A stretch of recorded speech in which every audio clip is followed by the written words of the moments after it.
আজ আমি ভাইয়ের কাছ থেকে পেরে খেলাম মালবেরি। তো হ্যাঁ, এই মালবেরি গাছগুলো ভাই নিয়ে এসেছিল প্রায় 8 মাস আগে। প্রথম বছর কিন্তু খুব একটা ভালো ফল দেয়নি। এই বছরে ভরে ভরে ফল এসেছে। আমি 1 সপ্তাহ আগে আপনাদের দেখিয়েছিলাম যে কি পরিমাণে ফল এসেছে। তারপর থেকে দেখুন লাল লাল হয়ে পাকতে শুরু হয়ে গেছে। যেহেতু এখন গরম পড়েছে তাই দেখুন পুরো লাল লাল হয়ে গেছে, দেখতে এতটা পরিমাণে ভালো লাগছে যে কি বলবো। আমি কিন্তু এর আগে কখনো মালবেরি কিনে খাইনি। ভাইকে অনেক থ্যাংক ইউ যে ভাই এই গাছটা পোঁতার জন্য এবং আমাদেরকে এত সুন্দর উপহার দেওয়ার জন্য। আমি তো খুব হ্যাপি, চলে এসেছি মালবেরি খেতে। দেখুন যখনই পাকছে পেকে পেকে কিন্তু অলরেডি নিজে থেকেই ঝরে ঝরে পড়ে যাচ্ছে। অনেকগুলো ঝরে পড়ে গেছে, অনেকগুলো এর আগে পেরে খাওয়া হয়ে গেছে। তো আজ আমি পেরে খাবো আর বলবো আপনাদের কেমন খেতে লাগলো। তো চলুন খেয়ে দেখা যাক।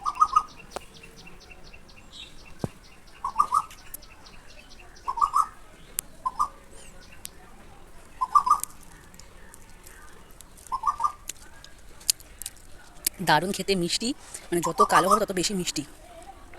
দারুণ লাগছে খেতে, টক ভাবটা নেই একদম।